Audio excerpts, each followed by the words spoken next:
Kajian ini menjadi khidmat dan tidak ada gangguan sedikit pun. Untuk selanjutnya tidak perlu berlama-lama, kita berikan kesempatan kepada guru kita, Al-Ustaz Dr. Syafiq Riza Basalama, hafizahullah ta'ala, untuk waktu dan tempat kami persilahkan. Ustaz. Jazakumullah khairan. Assalamualaikum warahmatullahi wabarakatuh. Alhamdulillah, segala puji bagi Allah Jalla Jalaluh, karena memang hanya Allah yang pantas untuk dipuja dan dipuji. Terkadang sebagian kita berharap pujian, berharap sanjungan, penghargaan, padahal sebenarnya apa sih yang kita kerjakan?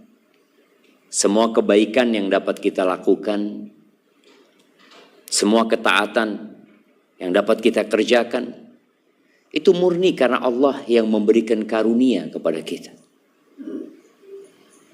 Maka kenapa setiap sholat kita terus mengulangi ucapan Alhamdulillahi Rabbil Alamin, agar kita sadar bahwasanya kita hanya debu yang sedang diberi kesempatan untuk berjalan di muka bumi ini dan kelak akan kembali menjadi debu.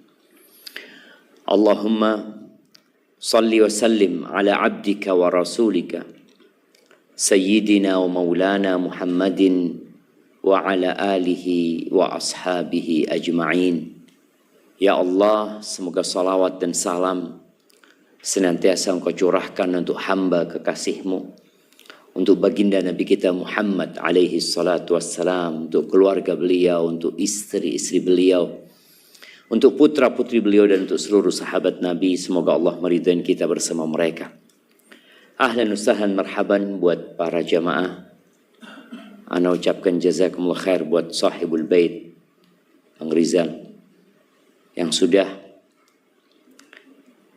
mempersiapkan tempat ini untuk jadi tempat kajian.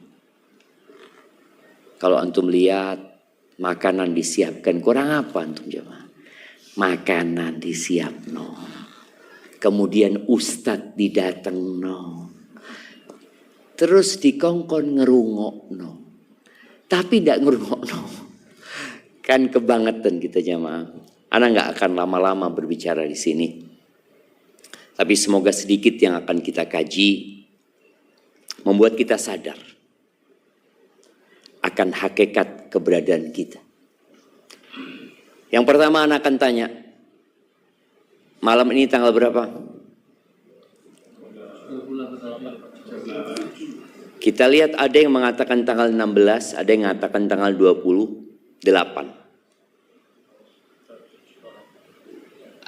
Ada yang mengatakan 2026, ada yang mengatakan 1447. Nggak ada yang salah sebenarnya.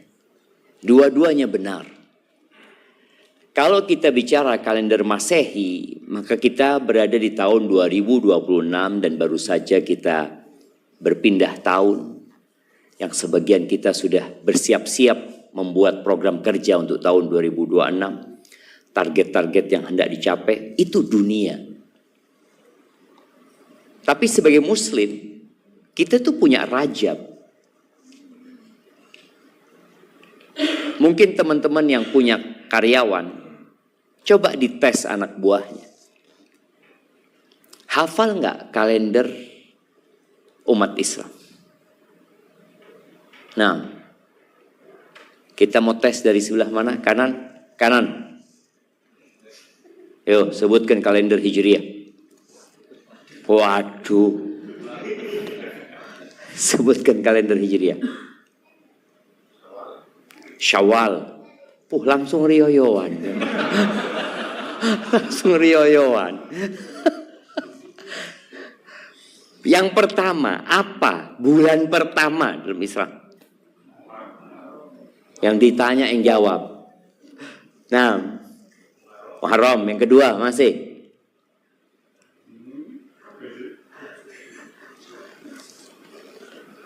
Habis Muharram apa? Yang jelas bukan Februari. Ya, Tonggoni. Nggak boleh nyontek, kok nyontek? Safar. Oh, safar itu perjalanan. Sofar.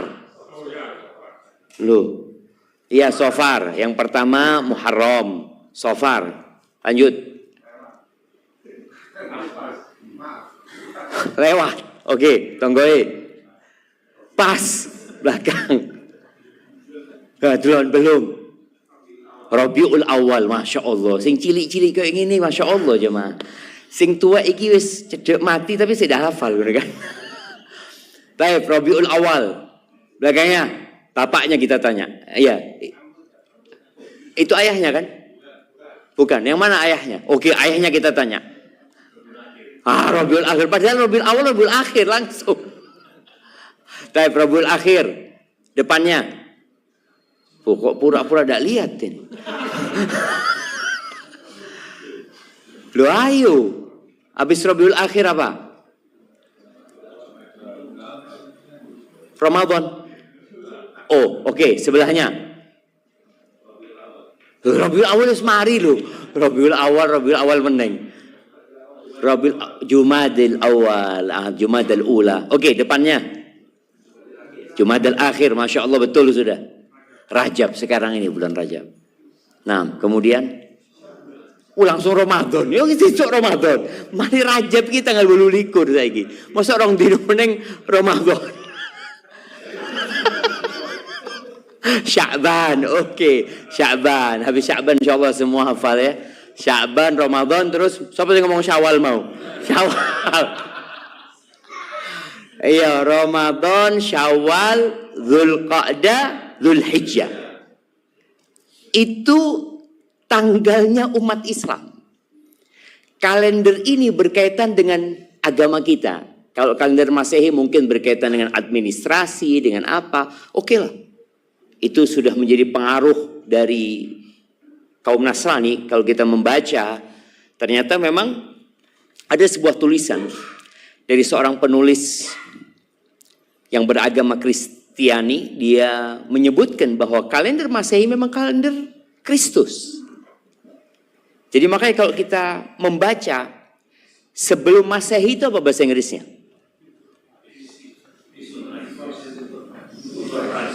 Before Christ. Iya. Sebelum Kristus. Sebelum Kristus. Dan memang benar seperti itu. Loh, kita yang umat Islam akhirnya mengekor kepada mereka. Oke lah, mau gimana? Kita dijajah Belanda selama 350 tahun sehingga kalender mereka lah yang menjadi patokan. Tapi kita sebagai umat Islam ya tetap harus mengingat kalender kita sendiri. Malam ini malam tanggal 28 Rajab. Habis Rajab Sya'ban. Habis Sya'ban Ramadan. Ingin mengingatkan semuanya. Bulan Rajab itu sebenarnya bulan persiapan untuk Ramadan. Kira-kira apakah kita sudah mempersiapkan diri untuk menyambut bulan Ramadan di bulan Rajab nih? Para ulama menyebutkan Rajab itu syahruz zara, bulan untuk bercocok tanam itu bulan Rajab. Bulan Sya'ban ini 2 hari lagi bulan untuk menyirami yang kita tanam. Bulan Ramadan panen. Kalau kita di Rajab tidak menanam, di Sya'ban kita tidak menyirami, kira-kira kita akan panen apa di bulan Ramadan?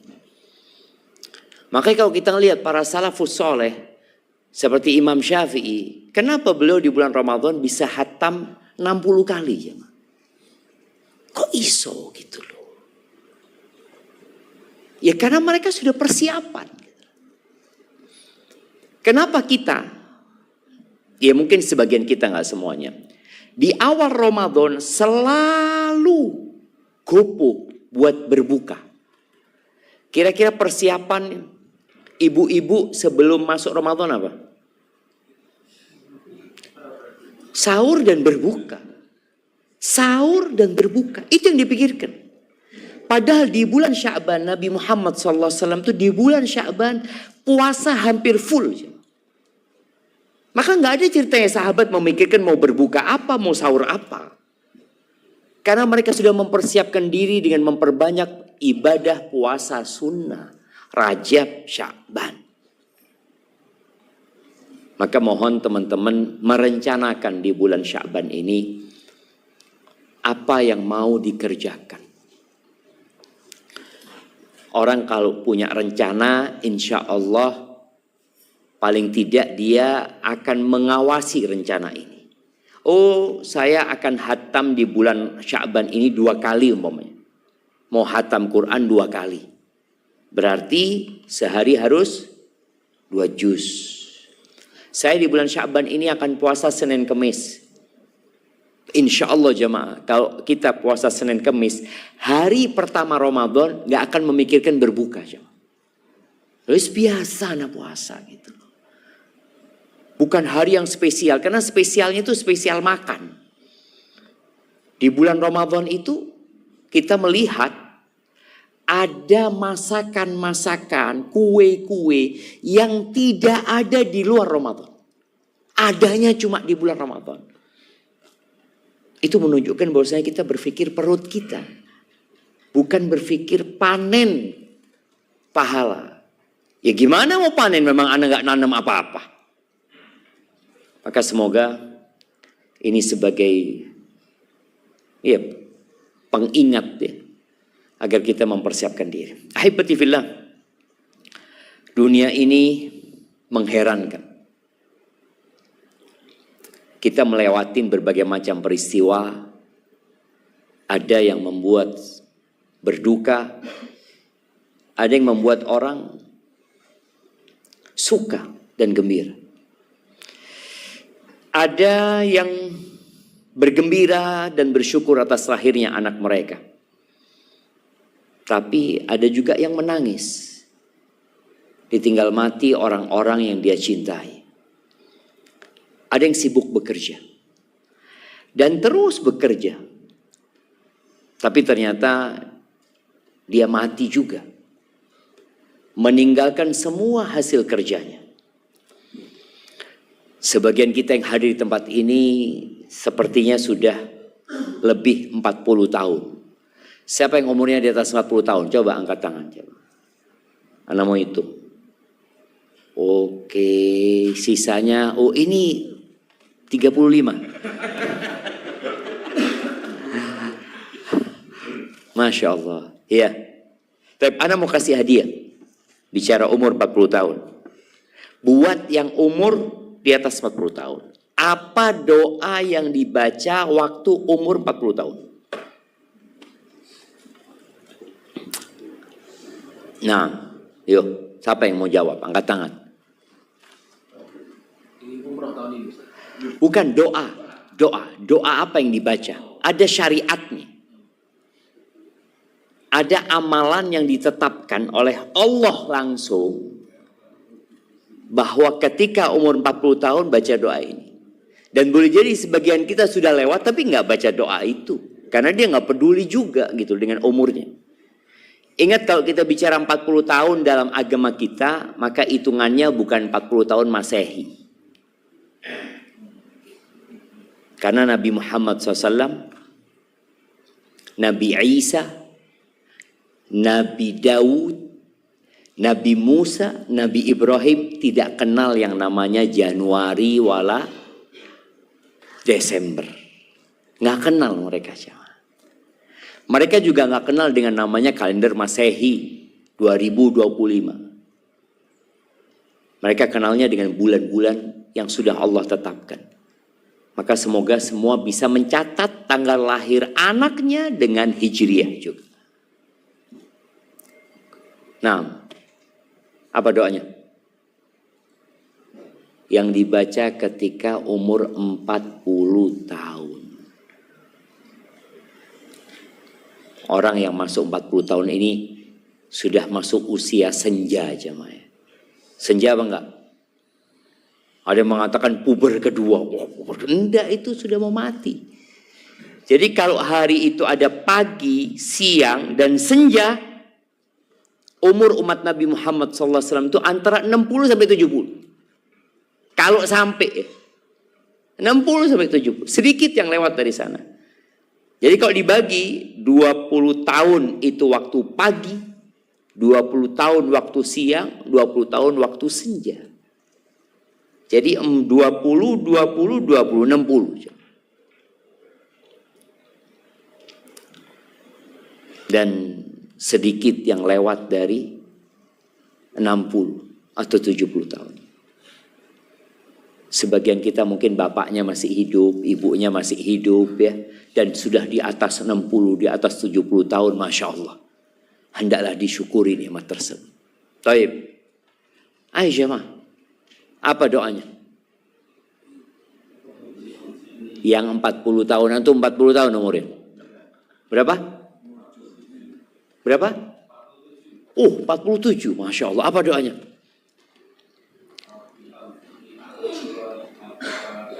Kasih mic-nya, kasih mic-nya.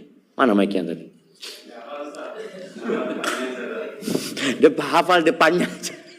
Yang hafal lengkap.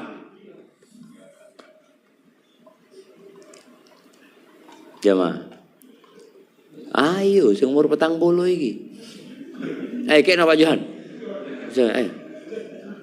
Loket Mas Doni. Ayo.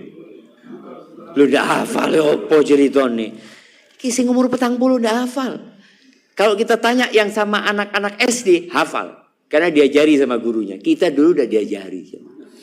Masalahnya itu. Anak-anak yang pondok itu, Masya Allah ya. Biasanya diajari. Yang tuek-tuek ngomong, anak Ustaz gak kepingin anak-anak seperti anak Ustaz. Gak kepingin. Biar anak-anak jadi belum. Iyo. Tapi bapaknya maksudnya gak kepingin bener. Seharusnya bapaknya jadi contoh dulu gitu. Baik.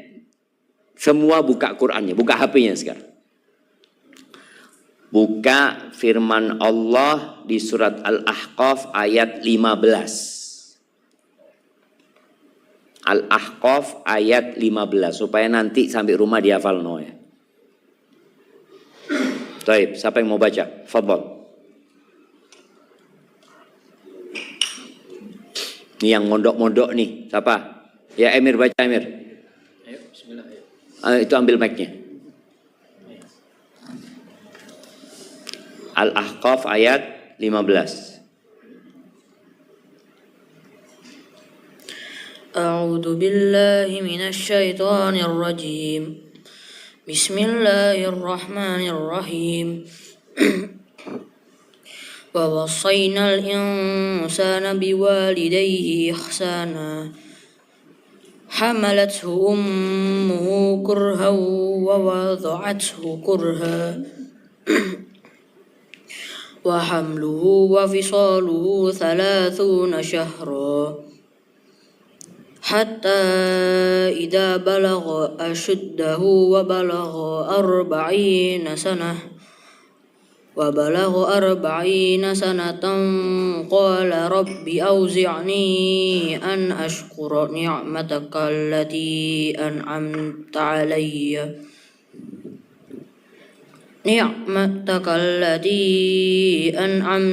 alayya wa ala walidayya wa an a'mala salihan tardahu wa aslih li fi dhurriyyati inni tubtu ilayka wa inni minal muslimin.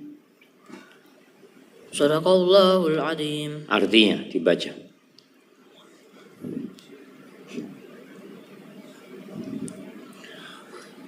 Kami perintahkan kepada manusia supaya berbuat baik kepada dua orang ibu bapaknya.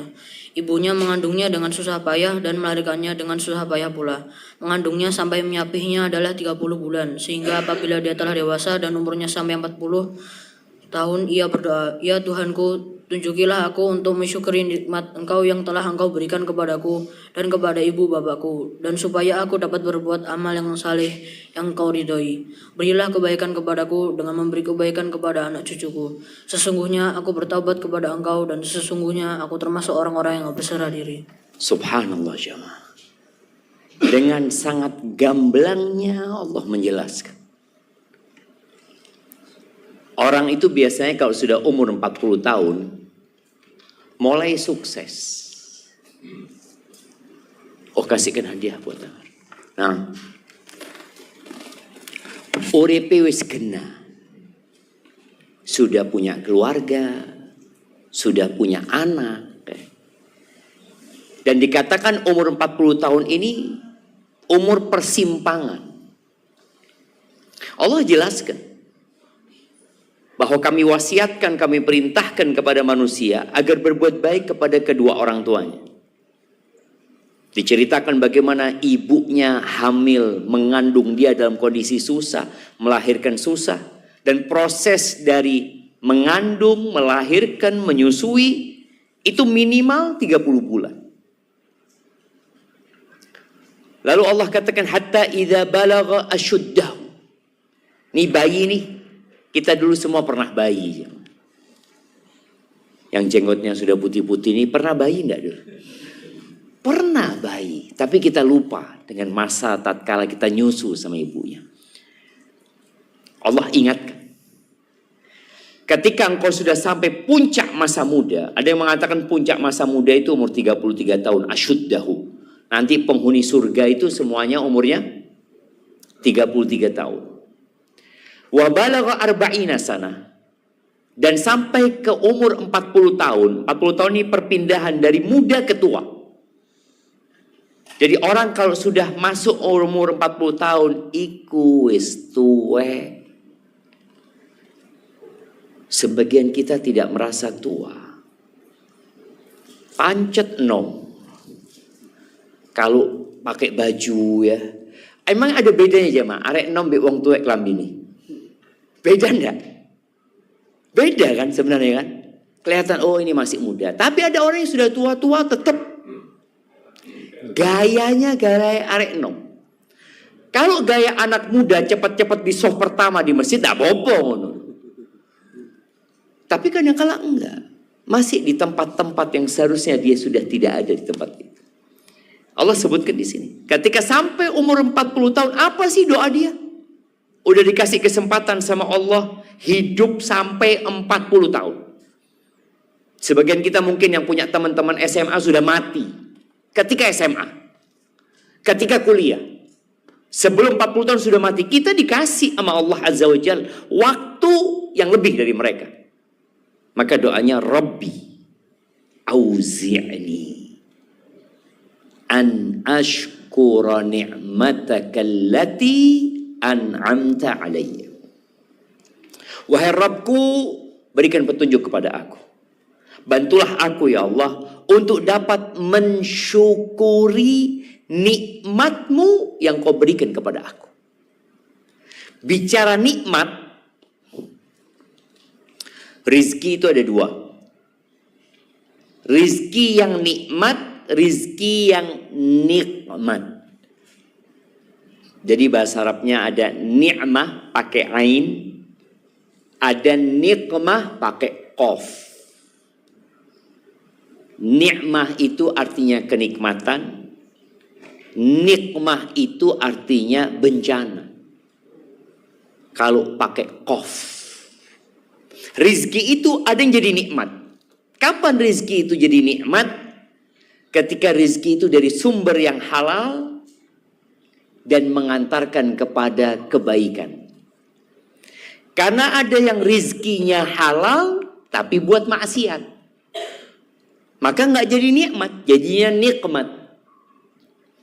Yang nikmat itu tadi yang halal yang mengantarkan kepada kemaksiatan atau memang sumbernya dari yang haram. Itu jadi adab. Pernah lihat orang nyuri motor dibuat berangkat umroh? Pernah lihat ya mah? Apa nyolong motor? Anu kepingin umroh. Rata-rata orang kalau curanmor itu buat apa? Hah? Buat minum, buat maksiat. Rizki, dia dapat rizki yang haram ini, itu sebenarnya adab buat dia, balak buat dia. Di sini kita minta sama Allah, ya Allah jadikan aku bisa mensyukuri. Karena ada orang umur 40 tahun masih sering ngeluh. Apa bahasa Jawanya ngeluh ya mah? Ngersulo. Apa? Sambat dok. Sambat dok. Loh, kau enggak duwe nikmat. Sudah dikasih waktu 40 tahun ya. Dan bicara nikmat tidak selalu uang. tidak selalu rumah, tidak selalu kendaraan. Tingkatan nikmat itu yang pertama ya uang tadi, harta. Harta ini tingkatan nikmat yang paling rendah ya. Yang kedua, sehat. Jadi antum milih mana? Punya uang 1 triliun tapi stroke, atau tidak punya uang, tidak punya mobil, tidak punya motor, tidak punya sepeda, tapi sehat. Milih mana coba? 1 triliun sehat. Oh, kan ketahuan kita kurang bersyukur memang kan? Tadi ketahuan memang kita itu kurang bersyukur. Padahal tadi nikmat sehat ini jauh lebih berharga daripada nikmat harta. Ini bicara yang umur 40 tahun. Kita ini masih muda mengejar harta dengan uang. Untuk mendapatkan uang. Mengejar harta dengan kesehatan kita. Dengan fisik kita. Kita kemana-mana ya. Untuk mendapatkan uang. Nanti datang waktu kita menggunakan harta yang sudah kita kumpulkan untuk berburu kesehatan. Antum rasakan orang-orang yang uangnya keluar untuk biaya ini, untuk biaya ini, datang ke dokter, check up tiap bulan, keluar fulus, tetap loro. Keluar duit tetap loro cuma. Nggak jadi sehat. Milih mana jemaah? 1 triliun stroke. Oh, sudah iso sehat duit 1 triliun. Orang kalian berpikir duit 1 triliun mau mungkin orang dapat antum kasih 1 triliun langsung bisa lari gitu jemaah. Enggak bisa jemaah. Kita lihat ada orang-orang yang divonis kanker, dia punya uang banyak jemaah. Enggak ada gunanya itu. Ya mungkin bisa bertahan lebih lama hidup di dunia, tapi tetap akhirnya dia akan meninggalkan. Maka tadi minta sama Allah. Jangan jadi hamba yang sudah umur 40 tahun sering sambat sih. Doa ya Allah, banyak yang nikmat yang kau berikan kepada hamba. Yang menjadikan kita kurang bersyukur ini karena kita sering mendongak ke atas. Kalau jalan itu ngelihatnya ke atas. Nggak tahu di depannya ada jalan yang bolong, nyungsep. Contoh nih. Yang datang ke rumah ini umpamanya. Ibu-ibu ya, delok. Hordennya sampai ke atas gitu. Di rumahnya cuma 2 meter, berapa meter mas? Ya artinya ketika dia melihat kepada yang di atas, dia pulang sambat. Maka kita perlu datang ke rumahnya orang-orang miskin. Ini proses nih. Orang yang umur 40 tahun tuh. Agar dia dapat mensyukuri nikmat yang Allah berikan kepada dia. Datang ke rumahnya orang-orang yang tidak punya. Berangkat ke rumah sakit.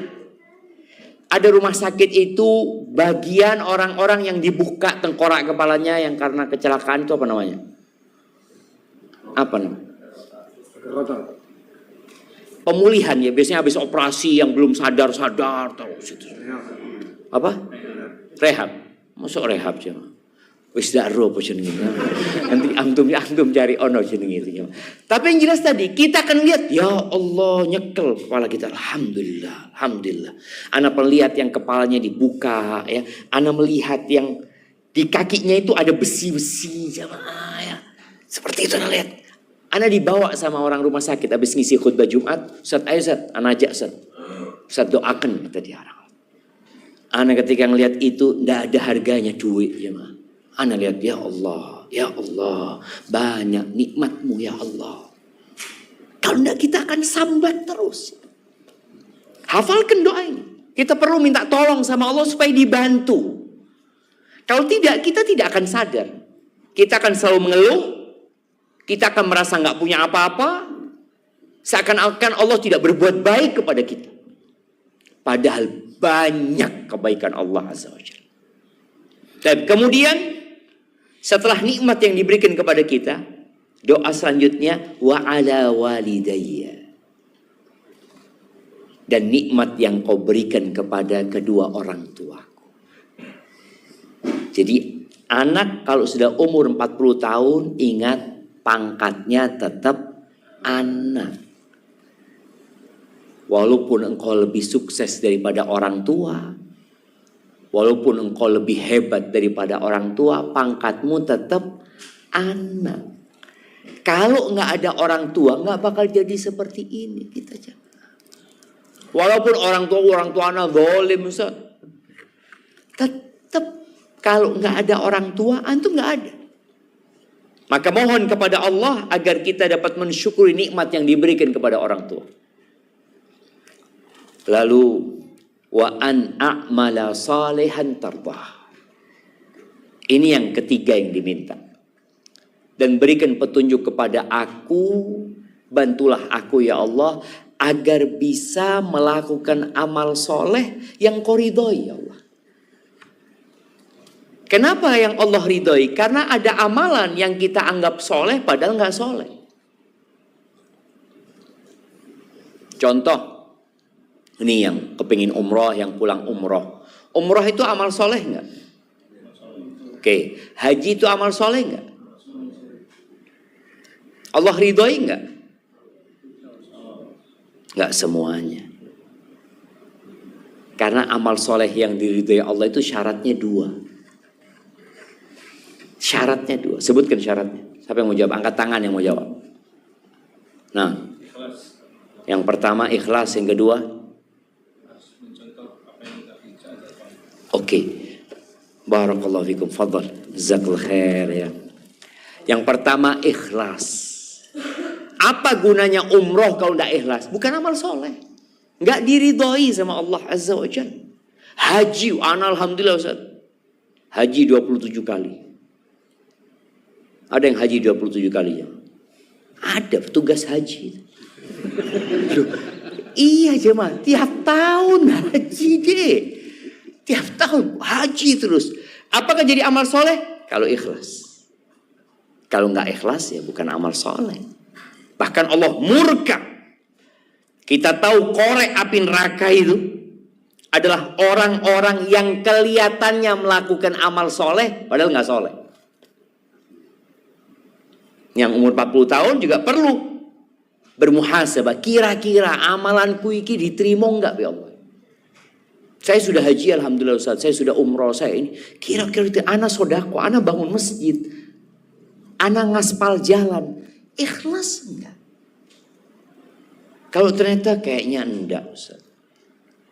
Anak bertemu dengan seorang anggota dewan yang dia mengatakan, kita ini gimana Ustaz, dia kata dia. Anak takut amalan anak itu tidak diterima sama Allah.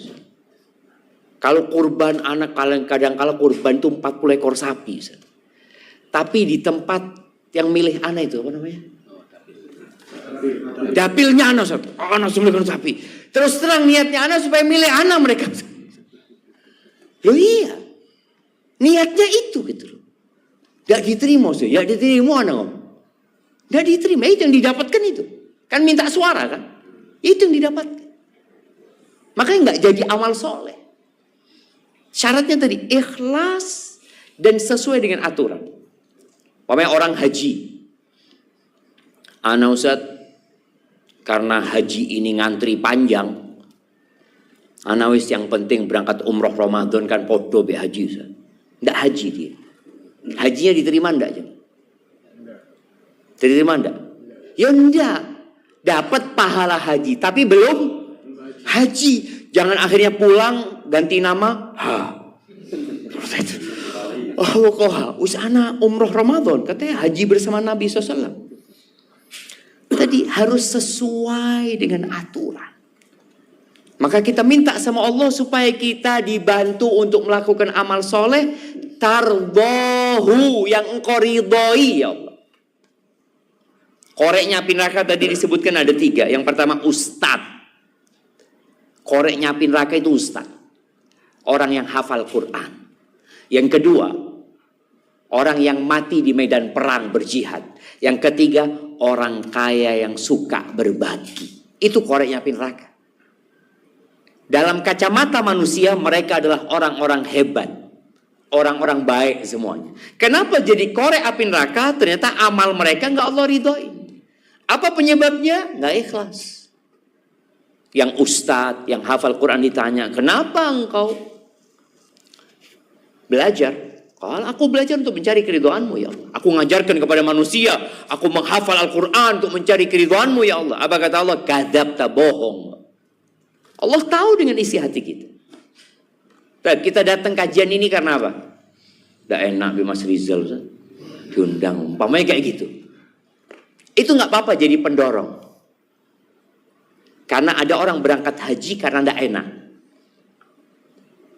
Anak ingat dengan cerita seorang dokter ya. Dia direktur rumah sakit umum di Jakarta. Anak tanya, bang, abang kok bisa berangkat haji ini? Kata dia. Iya Ustaz. Anak itu pernah suatu hari ngantar istri anak beli bunga. Di Jakarta kan banyak orang jual bunga yang pinggir jalan tuh ya. Yang jual orang Betawi, Ustaz. Pakai sarung, pakai baju kaos oblong itu, terus pakai peci putih ini. Dulu peci putih ini nggak boleh pakai kecuali haji. Sudah haji Bapak? Kok pakai peci putih? Loh iya. Dan menurut ceritanya ternyata peci haji itu yang membuat Belanda. Supaya Belanda bisa mengawasi orang-orang yang pulang haji. Karena biasanya mereka akan melakukan perlawanan setelah pulang haji. Maka diawasi dengan cara topi itu. Ini direktur rumah sakit ini ketika istrinya belanja bunga, dia heran, masa orang ini sudah haji gitu. Cuma jualan bunga gitu. Turunlah dia jemaah. Assalamualaikum, ngomong sama penjual bunga. Bapak sudah haji? Alhamdulillah sudah 2 kali gitu. Kata direktur rumah sakit, anak kayak digampar muka. Anak dokter, direktur rumah sakit, belum berangkat haji. Dulu daftar tahun itu berangkat. Nah kayak sekarang. Akhirnya anak naik ke mobil, Zat. Istri naik, besok daftar haji. Ini menjadi pendorong. Tapi niatnya bukan untuk nyeneng orang, enggak. Tapi menjadi faktor pendorong. Tapi itu ustadz yang tadi jadi korek api neraka, dia belajar, dia ngajar, memang untuk cari nama. Innama ta'allamta liyuqala alim wa qara'ta liyuqala qari', kata Allah. Engkau belajar untuk mendapatkan gelar orang yang alim. Dan engkau membaca Al-Quran, menghafal Al-Quran supaya mendapatkan gelar orang yang hafal Al-Quran, yang suaranya bagus. Wa qad qil, kata Allah. Udah dapat engkau di dunia. Orang-orang sudah menyebutkan itu. Hari ini gak dapat pahala. Hari ini dilemparkan ke dalam api neraka. Orang yang mati syahid, mati di medan perang. Dikuburkan di makam pahlawan. Bersama orang-orang yang mati syahid. Ketika dibangkitkan Allah tanya tentang nikmat-nikmat yang Allah berikan kepada dia. Kau gunakan buat apa? Apa jawab orang ini? Qataltu fika hatta stushhid. Aku berjuang ya Allah di jalanmu sampai aku tewas. Apa kata Allah? Kadzabta, bohong. Engkau berperang hanya untuk mendapatkan gelar al-jari. Pahlawan, pembela kebenaran, jagoan. Waqad qil, dan kau sudah dapatkan itu di dunia. Maka akhirnya dilemparkan ke dalam api neraka. Yang ketiga, orang kaya yang suka berbagi. Ketika Allah tanyakan tentang nikmat-nikmat yang diberikan, kata orang ini, ma min sabilin. Ya Allah, tidak ada satupun jalan kebaikan. Tidak ada satupun jalan kebaikan. Masjid dia bangun, sekolahan dia dirikan, janda-janda dia santuni, anak yatim dia santuni, orang-orang dia berangkatkan umroh, berangkatkan haji. Pokoknya orang ini top baiknya. Tidak ada satupun jalan kebaikan ya Allah. Yang engkau suka, rizki yang kau berikan diinfakkan di sana, illa anfaqtu fihi lak. Melainkan aku sudah berinfak di sana untuk mencari keridhaanmu ya. Kalau kita sering dengar orang mengatakan lillahi ta'ala, ya kira-kira seperti itu dia kata. Apa kata Allah? Kadzabta, bohong. Innama anfaqta liyuqala jawad. Engkau berinfak selama ini hanya untuk mendapatkan gelar al-jawad. Orang yang baik hati. Orang yang suka berbagi. Waqad qil. Dan kau sudah dapatkan itu di dunia. Sudah orang satu kampung mengatakan, oh fulan, Masya Allah. Maka ingat, orang yang umur 40 tahun ini harus segera bermuhasabah. Jangan sampai amalan-amalan yang lalu itu ternyata nggak diterima. Amalan yang akan datang kita juga nggak pernah mempersiapkan diri untuk memperbaiki niat kita. Nabi Ibrahim alaihissalam, Nabi Ibrahim ketika membangun Ka'bah bersama Ismail, apa doanya? Siapa yang mau jawab? Sebelah sini belum ada yang jawab. Apa doanya? Doanya Nabi Ibrahim waktu bangun Ka'bah. Mana sing senden-senden ini ya masing. Nah, tafadhal. Sebelah sini. Ibu-ibu. Kalau ibu-ibu hafal biasanya. Nah, tafadhal, ada mic di ibu-ibu. Mas Rizal, tidak ada.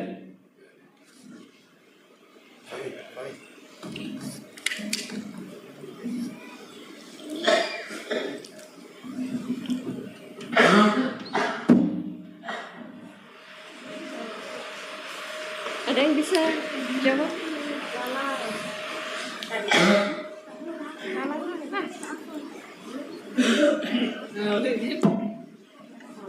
Mana Lala? Nah, silakan.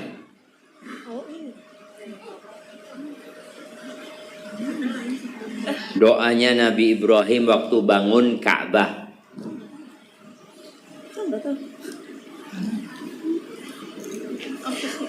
Setelah membangun Ka'bah yang Ketika sedang membangun Ka'bah. ya Rabbana taqabbal minna innaka antas samiul alim. Ahsanti. Nah, barakallahu fiik. Itu doanya. Rabbana taqabbal minna. Ya Allah, terimalah dari kami. Nabi Ibrahim takut tidak diterima. Doa ini muncul karena perasaan takut, khawatir nggak diterima. Maka minta Rabbana taqabbal minna innaka antas samiul alim. Ya Allah, terimalah dari kami ya Allah. Engkau maha mendengar dan engkau maha tahu. Engkau mendengar doa kami, engkau tahu apa yang sedang kami lakukan dan engkau tahu dengan isi hati kami. Terimalah dari kami. Sebagian kita jarang baca doa ini. Biasanya doa ini dibaca ya kalau selesai Idul Fitri. Taqabbalallahu minna wa minkum. Wes, habis gitu ketemu lagi kapan? Nanti tahun depan. Padahal ini doa minta diterima amalan kita aja. Kemudian yang selanjutnya, orang kalau umur 40 tahun, doanya wa aslih li fi dzurriyyati. Ya Allah, perbaiki di anak keturunanku ya. Minta kebaikan yang mengalir sampai anak keturunannya. Supaya orang ini kalau mati tetap dapat kebaikan. Minta sama Allah Azza wa Jalla. Makanya para nabi itu kepingin punya anak. Minta sama Allah Azza wa Jalla. Karena memang anak ini aset. Ketika orang tuanya meninggal dunia, ya ada yang mendoakan. Tapi kita tahu bagaimana istri-istri Nabi Muhammad SAW nggak ada yang dikasih anak. Kecuali Khadijah. Ah ini, mumpung ngomong Khadijah. Ibu-ibu, sebutkan nama putra putri Nabi SAW dari Khadijah.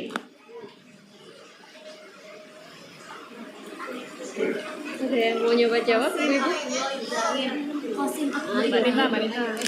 Kok rame? Satu yang jawabnya. Bukan kerja kelompok ya, maaf ya. Qasim Abdullah Ibrahim. Oh, Ibrahim bukan. Ibrahim bukan dari Khadijah ya. Ummu Kulsum Fatimah Nah, Ruqayyah. Ummu Kulsum Fatimah Ruqayyah. Kurang satu. Fatimah Sudah Fatimah. Abdullah. Siapa? Abdullah. Ulangin ya. Yang laki Al-Qasim sama Abdullah. Yang perempuan Fatimah, Zainab, Fatimah. Ummu Kok ganti Kulsum, orangnya? Fatimah. Enggak sama. Sama orang yang tadi? Sama Ustaz. Oke, siap. Fatimah, Ruqayyah, terus siapa? Ummu Kulsum. Ummu Kulsum, Fatimah. Fatimah lagi. Kok 2 kali Fatimah? Zainab. Zainab. Zainab.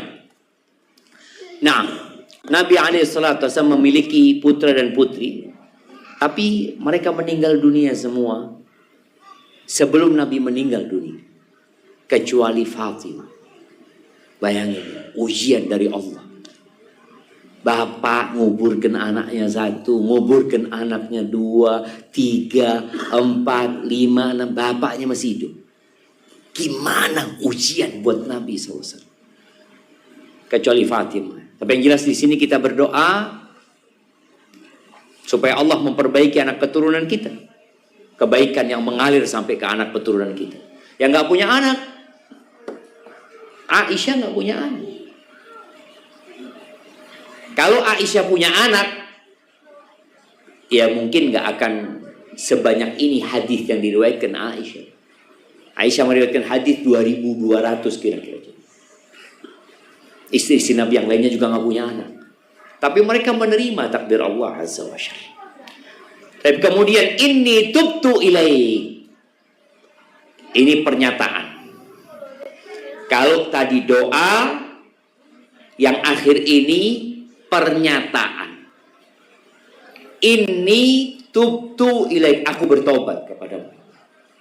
Menyatakan bahwa kita banyak dosanya. Ya, memang manusia itu makhluk pendosa. Orang ketika merasa baik, maka ketahuilah dia belum baik. Kenapa Nabi Sallallahu Alaihi Wasallam sekali duduk beliau istighfar 100 kali? Tadi ada satu dokter ya, WA. Dia ngomong, Ustaz, anak kok lagi hampa hidup Ustaz. Kasih amalan lah Ustaz. Yang sampaikan, cobalah duduk istighfar 100 kali. Baca Rabbighfirli wa tub alayya innaka antat tawwabur rahim. Duduk. Dihayati. Abu Bakar ketika minta doa sama Nabi SAW dikasih doa minta ampun.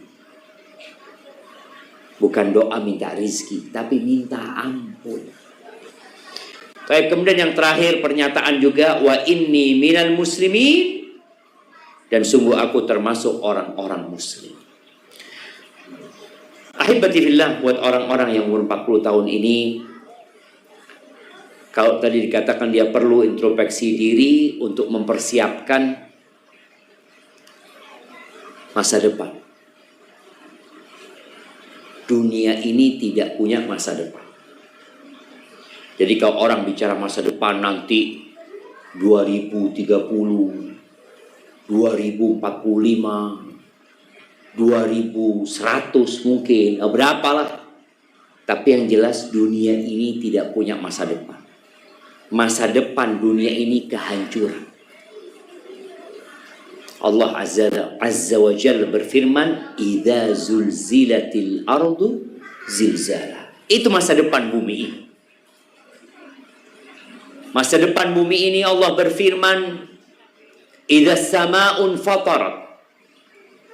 Apabila langit terbelah. Idza sama'un fatarat wa idzal kawakibun tatharat wa idzal biharu fujirat wa idzal quburu bu'thirat. Ketika bintang-bintang akan berjatuhan menghancurkan. Ketika lautan meluap. Ketika yang mati dibangkitkan. Bagaimana cerita gunung-gunung?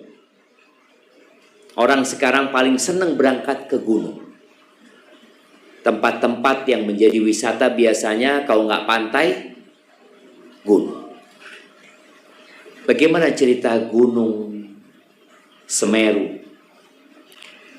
Apalagi gunung yang ada di Malang itu ya, Arjuna. Orang-orang tanya di Mekah, wa yas'alunaka 'anil jibal. Gimana ceritanya gunung-gunung nanti?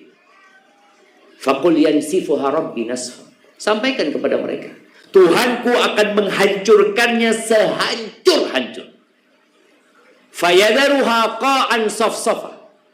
La tara fiha iwajan wala amta. Allah akan bikin rata sama bumi. Tidak ada yang menggunduk, tidak ada yang lobang, dan tidak ada tanda-tanda sedikit pun buat manusia. Nggak ada ceritanya. Oh, rumahku dulu di sini. Oh, itu dulu waktu aku SD. Sekarang kita mungkin bisa mengatakan, tapi nggak ada masa depan. Maka Allah Azza wa Jalla mengatakan, ya ayyuhalladzina amanu taqullaha wal tandur nafsum ma qaddamat lighad. Wahai orang-orang beriman, bertakwalah kepada Allah, dan hendaknya setiap jiwa memperhatikan apa yang dia persiapkan buat hari esok. Apa persiapan kita? Untuk hari ketika kita meninggalkan bumi ini. Untuk hari tatkala kita dibangkitkan. Rasul SAW bersabda dalam hadis yang diriwayatkan oleh At-Tirmidzi. Dan hadis ini diperselisihkan keabsahannya. Sebagian ulama menghasankan hadis ini. Kata Nabi SAW, Al-Kayyis, orang yang cerdas.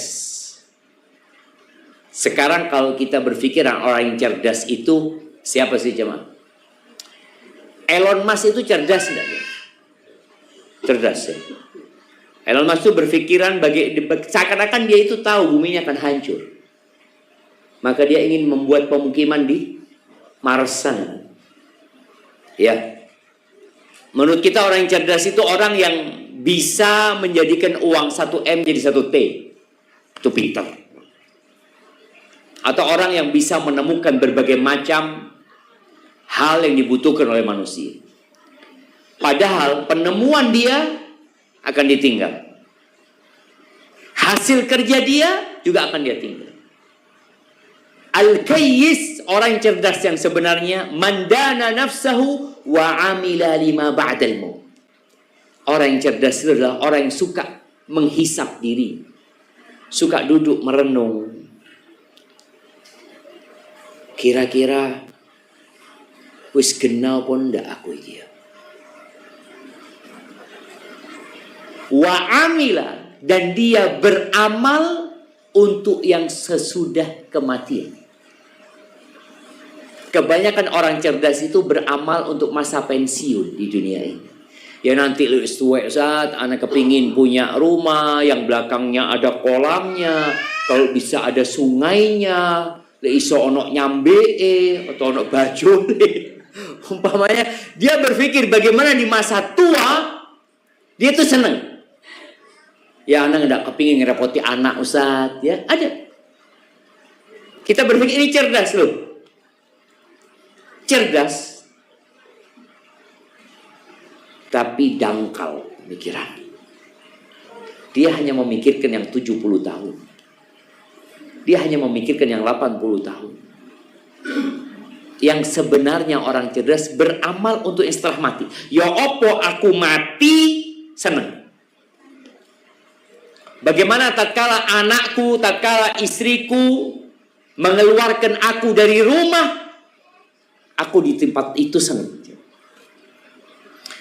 Ada sebuah permisalan tentang orang cerdas ini.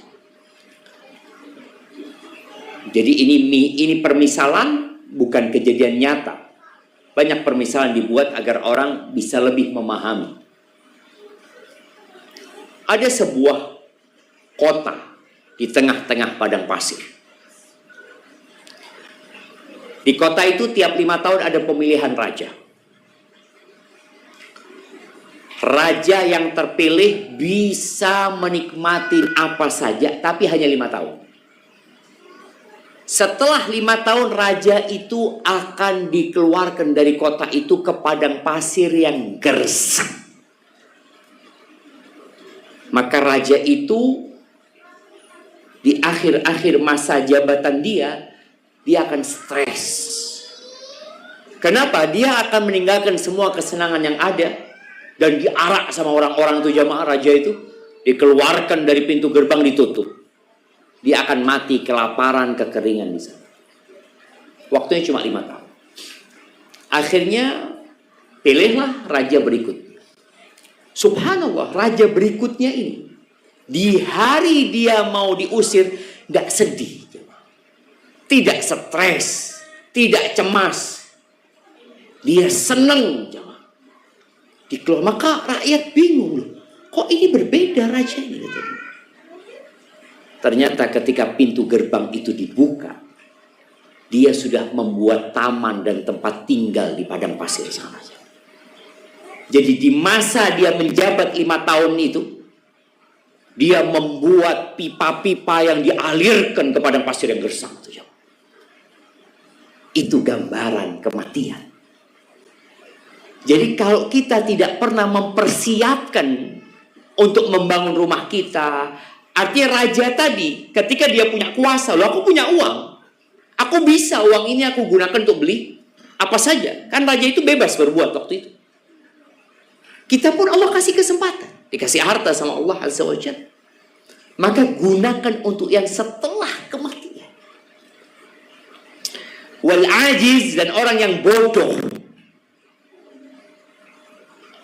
Mungkin terlalu kasar. Orang yang tidak pintar. Apa bedanya bodoh sama tidak pintar? Ya wis, adalah bedanya dikit. Man atba'a nafsahu hawaha wa tamanna 'ala Allahil amani. Kerjanya itu mengikuti nafsunya. Kepingin ini dimeloi, kepingin ini dimeloi. Tadi seperti raja yang 5 tahun hanya memuaskan syahwatnya. Tidak pernah memikirkan, ya apa kalau aku dikeluarkan. Dia tidak pernah memikirkan. Padahal pasti dikeluarkan. Nih yang punya rumah ini Mas Rizal, pasti dikeluarkan untuk dari sini. Yakin dikeluarkan dari sini. Tadi ada orang yang sibuk dengan isi rumahnya. Dia tidak sibuk dengan aku nanti dikeluarkan ke sana loh. Di sana aku perlu bangun juga. Karena pasti aku akan ke sana gitu. Tapi ternyata nih orang yang kurang pintar tadi, dia hanya memuaskan dirinya. Hidup itu hanya sekali. Gunakan untuk happy-happy. Dia berpikir seperti itu. Ini orang bodoh. Kemudian dia berangan-angan, oh Allah Maha Pengasih, Allah Maha Penyayang, terus ya. Tahu-tahu mati.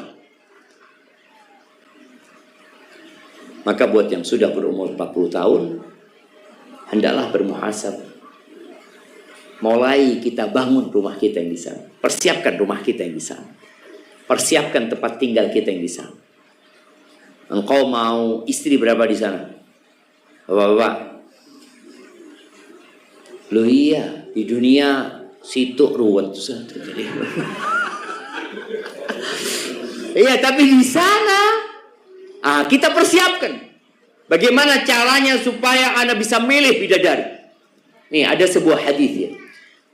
Kata Nabi SAW, man kadhama ghaidhan, barang siapa yang menahan amarahnya, wa huwa qadirun ala an yunfidha, dia mampu untuk melampiaskan amarahnya, tapi dia tahan amarahnya, maka kelak pada hari kiamat Allah akan suruh dia pilih dari bidadari surga mana yang dia suka. Suruh milih, jamaah.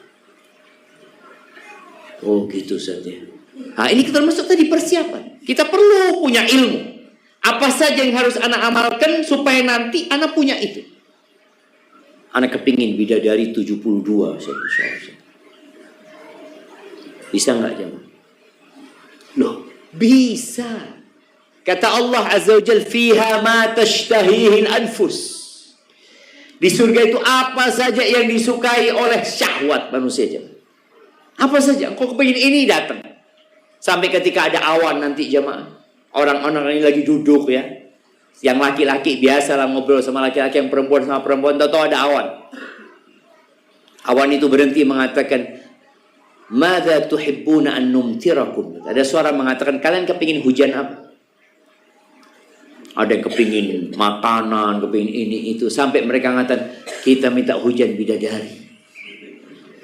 Loh, tenanan jemaah. Sungguhan jemaah.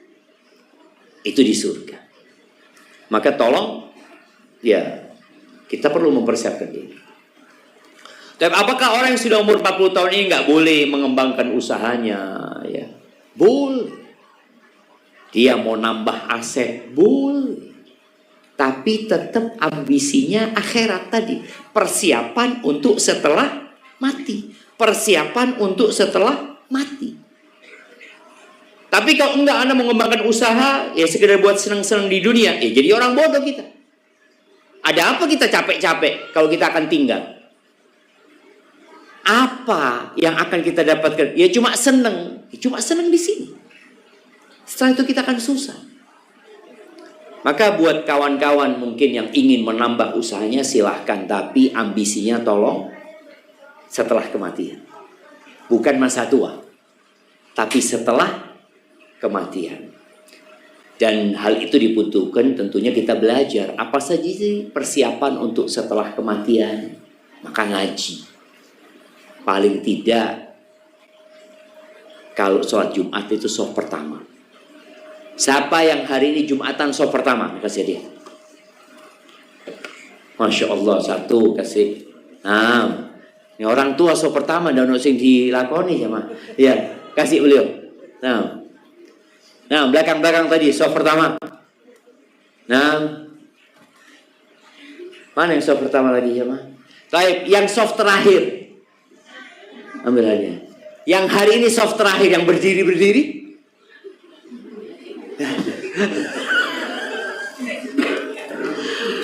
Ada kan jemaah tiap Jumat soft terakhir. Tidak pernah ngerungokno khutbah Jumat ya apa wallahu a'lam. Yang penting sembahyang Jumat gitu. Ada sebagian orang berapa tahun? 10 tahun tetap. Maka usahakan Jumat depan soft pertama.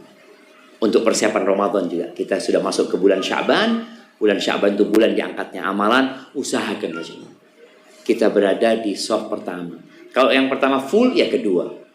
Kalau kedua full, ya ketiga. 3 full, keempat. Masjid full. La quwwata illa billah. Itu cuma sejumat sekali. Jadi kalau bicara pengajian wajib yang harus kita dengarkan itu ya 1 Jumat sekali. Maka pastikan kita menyimak dengan seksama dan bapak-bapak pulang ketemu istrinya, ketemu anaknya, sampaikan kepada anak-anak. Itu tugas para orang tua ya. Hada wallahu a'lam bishawab. Itu yang dapat Anda sampaikan. Kurang lebihnya mohon maaf. Mungkin kita masuk ke sesi tanya jawab. Naam, tafadhal. Kalau ada pertanyaan.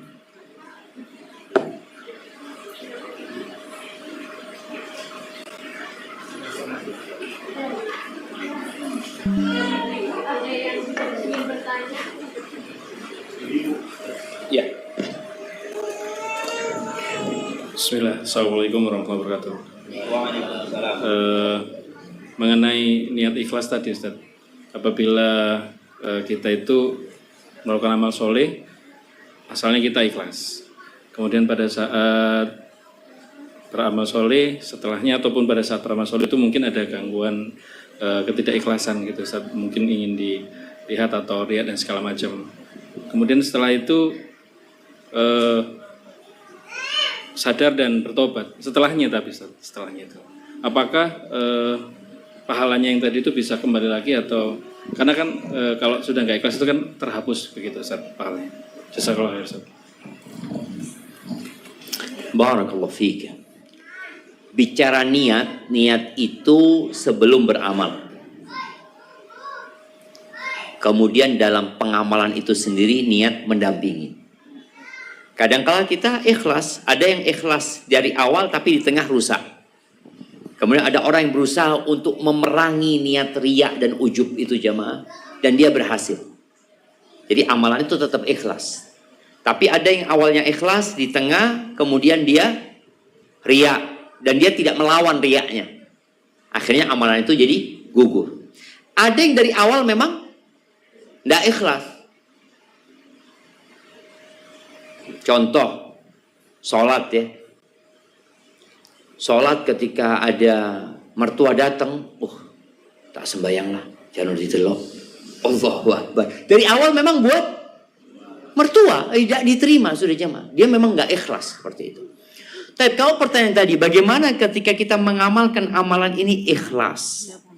Tapi kemudian ada bisikan-bisikan yang membuat kita akhirnya riya. Akhirnya amalan itu jadi gugur nanti. Apakah tatkala kita bertobat, bisa kembali lagi pahalanya. Allah itu maha pengasih dan maha penyayang. Orang yang bertobat itu bukan nol. Orang yang bertobat itu bukan nol. Apa kata Allah? Illa man taba wa amana wa amila amalan salihan faulaika yubaddilullahu sayyiatihim hasanah. Kecuali orang bertobat, beriman dan beramal soleh, maka Allah akan ganti dosa-dosa dia itu kebaikan. Dosanya jadi kebaikan. Jadi kalau tadi kita punya dosa 1000 dosa, ketika kita bertobat, apakah kita nol? Enggak. Dosanya dihapuskan dan diganti 1000 kebaikan.